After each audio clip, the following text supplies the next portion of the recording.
Hello mga kasarap!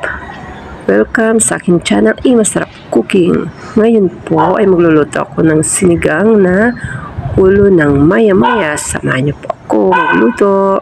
Ang mga ingredients: sitaw, mustasang pichay, talong, okra, kamatis, at sibuyas, luya, at lagyan natin ito ng kalamansi. Sarap at yung pampasim na sinigang mix. Yung ulo ng maya-maya na ating pinaka-main ingredients.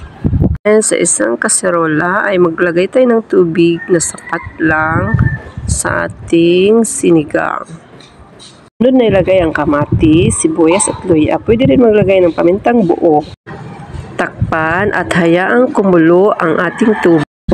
Ayan, kumulo na ang ating tubig. Ngayon ay ilagay na ang powder sinigang mix. Nasa inyo na guys kung ubusin nyo, kung gusto nyo maasim talaga ang sigang. Ayan, haluin para matunaw ang powder mix. Haluin ng mabuti bago ilagay ang isda. At sunod na ilagay ang ating ulo ng maya-maya.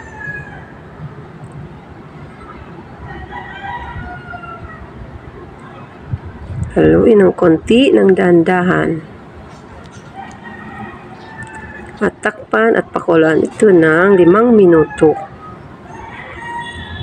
Pagkatapos ng 5 minuto, sunod na ilagay ng ating mga gulay. Sitaw,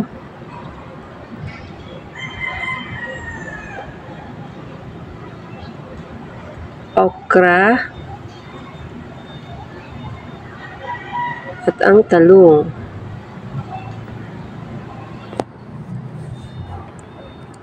Maglagay din tayo dito ng siling haba o siling green. Isang kutsaritang asin, kalamansi juice, pampawala sa lansa, at magic sarap, dagdag pampalasa. Takpan ulit at pakulan ng 5 minuto para maluto ang gulay. Pagkatapos ng 5 minuto,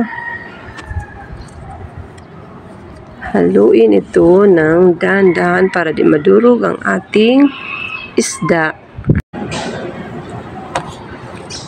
Ayan, masarap to guys. Maasim-asim na. Amoy ko na po yung asim ng sampalok. Ayan, isunod na natin ang ating pitsay na mustasa.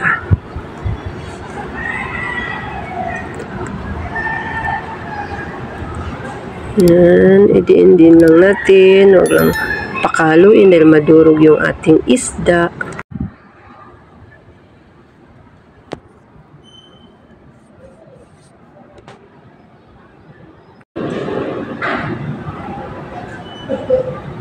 Haluin lang ng kaunti.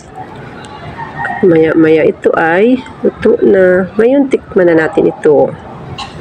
Tama na bang lasa? Ayan guys, perfect na ang lasa. Di na ako magdagdag ng asin. Tama na po. Off na po ang ating apoy at ito ay ready na. Ayan, ito na po ang ating sinigang na ulo ng maya-maya with pichay na mustasa. Sana po nag-enjoy kayo. Ready to serve na po. Maraming salamat po sa pagpapanood. Hanggang sa muli. Subscribe po.